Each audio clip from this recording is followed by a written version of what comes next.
നമസ്കാരം. ഇന്ന് നമ്മൾ ചെയ്യാൻ പോകുന്നത് ഹോട്ടൽ സ്റ്റൈൽ ഉഴുന്നുവടയാണ്. അപ്പോൾ ഇഷ്ടപ്പെട്ടാൽ ലൈക്ക് ചെയ്യാനും ഷെയർ ചെയ്യാനും കമന്റ് ചെയ്യാനും മറക്കരുത്. അതുപോലെ തന്നെ സബ്സ്ക്രൈബ് ചെയ്യാം. അപ്പോൾ നമ്മുടെ ഉഴുന്നുവട എങ്ങനെ ഉണ്ടാക്കുന്നത് നോക്കാം. അപ്പോൾ നമ്മുടെ ഉഴുന്നുവട ഉണ്ടാക്കാനായിട്ട് ഞാനിവിടെ 1 കപ്പ് ഉഴുന്നെടുത്തിട്ടുണ്ട്. ഇതിപ്പോൾ ഞാൻ 4 മണിക്കൂറോളം വെള്ളത്തിൽ കുതിർത്തി അതിൻ്റെ വെള്ളമൊക്കെ കളഞ്ഞ് എടുത്തേക്കുന്ന ഉഴുന്നാണ്. അപ്പോൾ ഞാനിവിടെ എടുത്തേക്കുന്നത് ടൈപ്പ് എന്ന് വെച്ചാൽ ഇത് ഫുള്ളായിട്ടുള്ള ടൈപ്പ് ഉഴുന്നാണ്, അതായത് പകുതിയായിട്ടുള്ള ഉഴുന്നല്ല. അപ്പോൾ നമുക്കിനി ഇതൊരു മിക്സിയുടെ ജാറിലേക്ക് മാറ്റാം. അതിനുശേഷം ഇതിലേക്ക് ഒരു പച്ചമുളക് ഞാൻ ചേർക്കുന്നുണ്ട്, കാരണം അത് നല്ല എരിവുള്ള ടൈപ്പ് മുളകാണ്. അപ്പോൾ അതുകൊണ്ട് ഞാൻ ഒരെണ്ണേ ചേർക്കുന്നുള്ളൂ. അപ്പോൾ നിങ്ങളുടെ കയ്യിൽ എരിവുള്ള മുളകാണെങ്കിൽ ഒരെണ്ണം ചേർത്താൽ മതി, അതല്ല എരിവ് കുറവാണെങ്കിൽ അതിനനുസരിച്ചിട്ട് നിങ്ങൾ കൂട്ടി ഇട്ടാൽ മതി. അതിൻ്റെ കൂടെ ഒരു ചെറിയ കഷ്ണം ഇഞ്ചിയും കൂടെ ഇടുന്നുണ്ട്. അപ്പോൾ നമുക്കിനി നന്നായിട്ട് അരച്ചെടുക്കണം. വെള്ളം ഒട്ടും ഒഴിക്കാൻ പാടില്ല. ആദ്യം ഒന്ന് അരച്ചെടുക്കുക, ജസ്റ്റ് ഒന്ന് മിക്സിയിൽ നന്നായിട്ട് അരച്ചെടുക്കുക. എന്നിട്ട് വെള്ളം പോരാ എന്ന് തോന്നുകയാണെങ്കിൽ മാത്രം 1-2 ടേബിൾ സ്പൂൺ വീതം വെള്ളം ഒഴിച്ചു കൊടുത്തിട്ട് വീണ്ടും അരച്ചെടുക്കുക. പിന്നെ നമ്മളിതിൽ ഒഴിക്കുന്ന വെള്ളം എന്ന് പറയുമ്പോൾ നല്ല തണുത്ത വെള്ളം ഒഴിക്കാൻ ശ്രദ്ധിക്കുക കേട്ടോ. അല്ലെങ്കിൽ നമ്മൾ നോർമൽ വാട്ടറൊക്കെ ഒഴിച്ചു കഴിഞ്ഞാൽ ശരിക്കും ഇത് മിക്സിയിൽ അരച്ച് വരുമ്പോൾ തന്നെ മിക്സി ചൂടാവും. അപ്പോൾ അതുകൊണ്ട് നമ്മളതൊന്ന് കൂളാക്കാനും കൂടെ ആയിട്ടാണ് തണുത്ത വെള്ളം ഉപയോഗിക്കാൻ പറയുന്നത്. അതുപോലെ ഇത് അരച്ചെടുക്കുമ്പോൾ നമ്മൾ ഒറ്റയടിക്ക് അങ്ങോട്ട് അരച്ചെടുക്കാതെ ഒന്ന് വെയിറ്റ് ചെയ്തിട്ട് വേണം ഇത് അടിച്ചെടുക്കാനായിട്ട്. അല്ലെങ്കിൽ ശരിക്കും മിക്സിയുടെ ജാറൊക്കെ ചൂടായി നമ്മുടെ ഉഴുന്നൊക്കെ നല്ലോണം വെന്ത് പോകുന്ന ഒരു അവസ്ഥയാവും. അപ്പോൾ അതുകൊണ്ട് അതും കൂടെ ഒന്ന് ശ്രദ്ധിക്കുക. അപ്പോൾ നമ്മുടെ ഉഴുന്ന് നല്ല ഫൈൻ പേസ്റ്റായിട്ട് ഞാനിവിടെ അരച്ചെടുത്തിട്ടുണ്ട്. ഇതിപ്പോൾ അരച്ചെടുക്കാൻ നേരത്തെ ഒരു 6 ടേബിൾ സ്പൂണോളം വെള്ളം ഞാനിതിൽ ഒഴിച്ചിട്ടുണ്ട്. ഇനി നമുക്കിതിൽ എന്താ ചെയ്യേണ്ടതെന്ന് വെച്ചാൽ നമ്മളത് കൈ കൊണ്ടോ അല്ലെങ്കിൽ ഒരു ഫോർക്കോ വെച്ചിട്ട് നന്നായിട്ട് ബീറ്റ് ചെയ്ത് എടുക്കുക.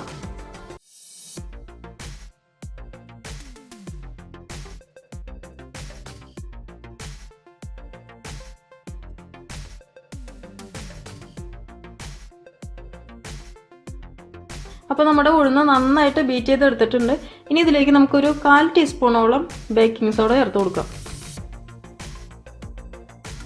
അതുപോലെ 1 ടീസ്പൂൺ കുരുമുളക് ജസ്റ്റ് ഒന്ന് ചതച്ചെടുത്തതാണ്, അതും കൂടി ചേർത്ത് കൊടുക്കാം. അടുത്തായിട്ട് നമുക്ക് ഇതിലേക്ക് ഒരു പച്ചമുളകും കൂടെ കട്ട് ചെയ്തിട്ട് കൊടുക്കാം.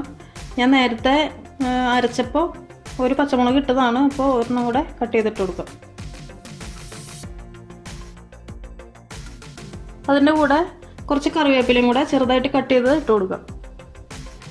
അതുപോലെ ഒരു ചെറിയ സവാളയുടെ പകുതിയും കൂടെ ചെറുതായിട്ട് കട്ട് ചെയ്ത് ഇട്ട് കൊടുക്കാം. ഇനി ഇതെല്ലാം കൂടെ നന്നായിട്ടൊന്ന് മിക്സ് ചെയ്തെടുക്കാം.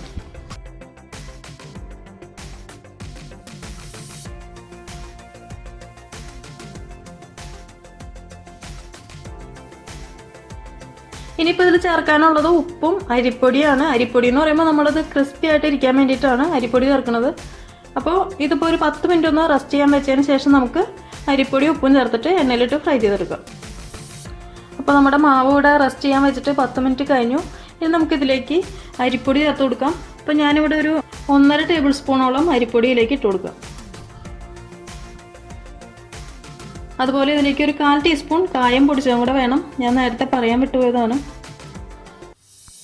ഇനി നമുക്കിതിൽ ബാക്കി ആവശ്യത്തിനുള്ള ഉപ്പും കൂടെ ചേർത്ത് കൊടുക്കാം.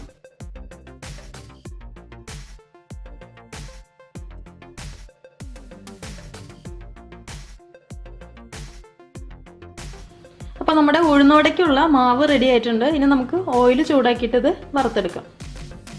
അപ്പോൾ നമ്മുടെ ഓയിൽ ഇവിടെ ചൂടാക്കാനായിട്ട് വെച്ചിട്ടുണ്ട്. ഞാനിവിടെ സൺഫ്ലവർ ഓയിലാണ് കേട്ടോ എടുത്തേക്കുന്നത്. ഇനി നമുക്ക് വെള്ളത്തിലൊന്ന് കൈ മുക്കിയിട്ട് നമ്മുടെ ഉഴുന്നിനുള്ള മാവ് എടുക്കുക, ഉഴുന്ന് മാവ് എടുക്കുക. എന്നിട്ട് ചെറിയ ബോളായിട്ട് എടുക്കുക. ഇനി ഇതിൻ്റെ സെൻറ്ററിലായിട്ട് ഒരു ഹോൾ ഇട്ട് കൊടുക്കുക. എന്നിട്ട് ഇത് എണ്ണയിലേക്ക് ഇടുക.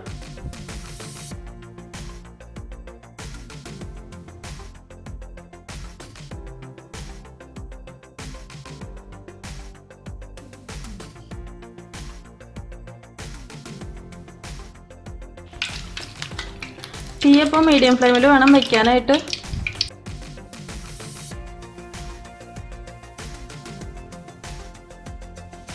ഇപ്പോൾ ഏകദേശം ആയിട്ടുണ്ട്. ഇങ്ങനെ മുട്ടി നോക്കുമ്പോൾ നല്ല ഒച്ച കേൾക്കാം, നല്ല ക്രിസ്പി ആയിട്ടുള്ള ഒച്ച കേൾക്കാം. അപ്പോൾ നമുക്കിനിത് എണ്ണയിൽ നിന്ന് എടുക്കാം.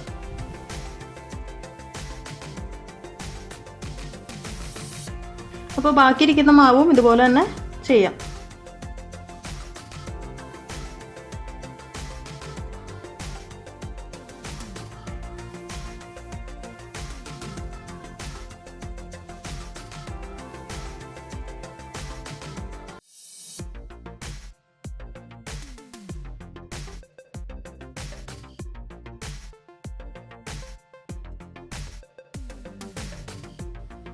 അപ്പോൾ നമ്മുടെ ഹോട്ടൽ സ്റ്റൈൽ ഉഴുന്നുവട റെഡി ആയിട്ടുണ്ട്. നിങ്ങൾ മസ്റ്റായിട്ടും ട്രൈ ചെയ്ത് നോക്കുക. നിങ്ങൾക്ക് എന്തായാലും ഇഷ്ടപ്പെടും. നല്ല ക്രിസ്പി ആയിട്ടുള്ള അതുപോലെ തന്നെ നല്ല സോഫ്റ്റ് ആയിട്ടുള്ള ഉഴുന്നുവടയാണ്. അപ്പോൾ ട്രൈ ചെയ്ത് നോക്കിയിട്ട് അഭിപ്രായങ്ങൾ പറയുക, ലൈക്ക് ചെയ്യുക, ഷെയർ ചെയ്യുക. അപ്പോൾ അടുത്ത ദിവസം കാണാം. Thank you for watching tasty spot.